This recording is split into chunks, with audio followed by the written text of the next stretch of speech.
अगले 77वें अध्याय में श्री सुखदेव जी महाराज कहते हैं कि परीक्षित, इसके बाद प्रद्युम्न ने हाथ मुंह धोकर कवच और धनुष बाण धारण करके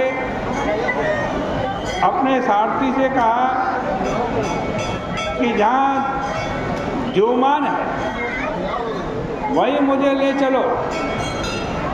वहाँ पहुंचकर उन्होंने तत्काल ऐसे ऐसे बाण मारे कि द्युमान अपने घोड़ों, रथ और सारथी के साथ भस्म हो गया। अब सभी यदुवंशी वीर शाल्व के मायामय विमान पर भीषण प्रहार करने लगे और उसके सैनिक विमान से मर मर करके नीचे गिरने लगे। इस तरह युद्ध होते होते 27 दिन बीत गए। इधर इंद्रप्रस्थ में श्री कृष्ण को यह ख्याल हुआ कि कहीं हमारे पुराने शत्रु उन्होंने द्वारिका में आक्रमण तो नहीं कर दिया। वे तुरंत सबसे अनुमति लेकर रथ पर सवार हुए और द्वारिका की ओर चल पड़े। वहाँ पहुँच करके उन्होंने देखा कि सचमुच उनकी द्वारिका विपत्तिग्रस्त हो गई है।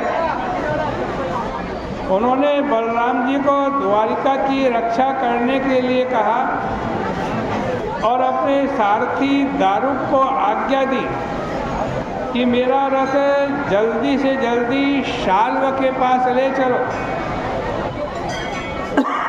देखो, संभ्रम नहीं करना, शाल्व बड़ा भारी मायावी है। इधर जब शाल्व ने देखा श्री कृष्ण उसकी ओर आ रहे हैं, तब उसने उनके सारथी दारुक पर शक्ति का प्रयोग किया, लेकिन भगवान ने उसकी शक्ति को काट दिया। अब दोनों में बड़ा भयंकर युद्ध हुआ।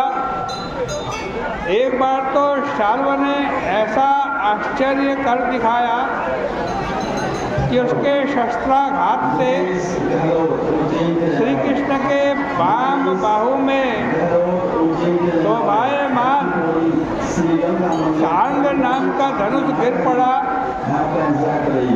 बड़ा भारी हाहाकार मच गया, लेकिन श्री कृष्ण ने उसको डांटा और कहा कि अब तू मरने वाला है। इसी बीच शाल्व ने एक माया रची। उसने माया का वासुदेव बनाकर, माया के वसुदेव जी बनाकर श्री कृष्ण के सामने खड़ा कर दिया और उनकी चोटी पकड़ करके बोला कि देखो, मैं तुम्हारे बाप का सिर काट रहा हूँ।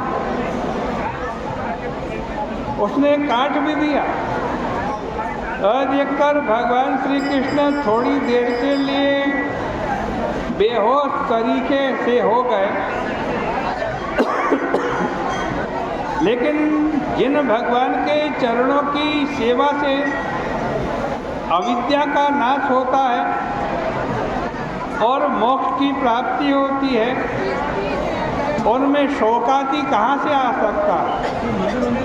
उन्होंने तुरंत समझ लिया कि यह आसुरी माया है।